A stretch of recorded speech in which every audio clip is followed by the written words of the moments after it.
Here's my 1987 Polaris Trail Boss 4x4. I've put a lot of time and money into getting it to the point that it is right now. Did a couple sweet upgrades to it. Got the 25-inch tires and it's a 12-inch front rim, 10-inch rear rim. They're from like a 94 Polaris Sportsman 400. Then I also have the wider mud flaps or fender flares, much wider than the original ones that came on the 87. They're from a Sportsman 400 also, like mid-90s. I'm actually in the process getting ready to start. I actually have the old fender flares right there. Getting to take this thing apart, and I'm going to plasti dip. It's still the same colors. Maybe make this part red. That might be kind of sweet. And then I'm going to do the wheels black. But, oh yeah, that's right. Also, right now it's kind of like rigged up the front Sportsman bumper with the headlights, which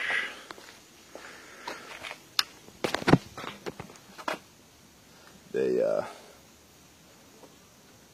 well, I have it rigged up to where like that single one comes on with the low beam, and then with the high beam set up, got all three of them going on. The winch is pretty sweet too. I mean, that works. Actually came with a plow setup and everything.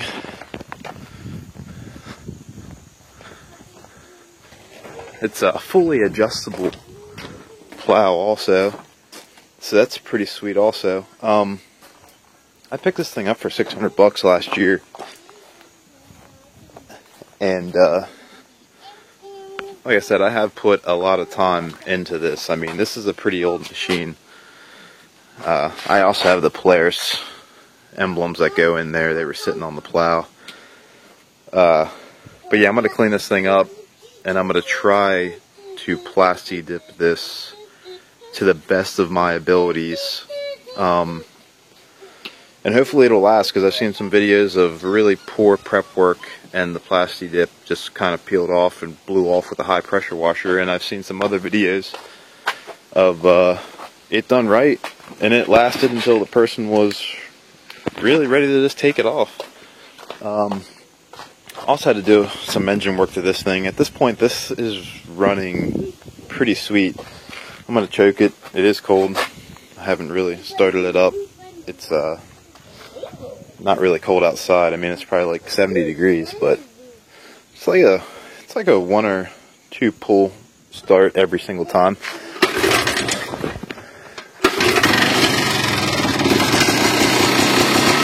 Usually gotta feather the throttle a little bit till she warms up.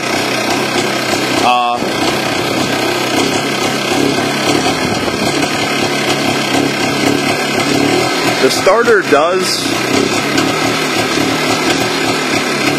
try to turn the engine over. The starter does try, but it's just like weak. And I can assure you that the battery works perfectly fine. I hooked up jumper cables directly to the cables on the quad from my car, and it did the same thing. So I don't know, when I have this thing apart, because I'm taking all the fenders and everything off of it, tank off of it to paint it, I'm gonna look at the wiring and just see if there's not like bad connection, weak ground, whatever. But it pull starts just fine. It's not really a big deal. The only other thing that I kind of need to work on is the brakes on these are pretty funky, and there's not bleeder screws in the front calipers. Like, it's all one. I mean, I know you can't see what's going on, I mean, but it's really just, you can see in there, there's just a little, you know, four-way connection for the brakes, and that bottom one goes down to what is like, you know, the transmission brake or engine brake. That's what you actually, you squeeze the brake whenever you put it in gear. So, and that's the only bleeder screw, is that one there. There's none on the front calipers. So, I don't know, it's kind of tough. I've kind of been struggling. I mean, the brakes do work, but it still seems like, I don't know, there's probably air in the line, or I even had to like take an air compressor. What's up, dude? I even had to take an air compressor to this line here because it was all gummed up, and this one actually works pretty good. But alright, I'm gonna take another video of this thing after it's all plasti dipped, and hopefully it looks totally sweet. I got 6 cans of red plasti dip that I'm prepared to fully coat everything, at least 5-6 coats, and then I have 4 cans of the black, and that's for the rims and tank, and I'm still planning on using 5-6 coats on them too. You know, I heard the more coats the better, especially if you're planning on removing it. It's much easier to do at least 5 coats. That's my son. This is his sweet ride right here. Alright guys, well, I'll put another video up once it's all finished. Later.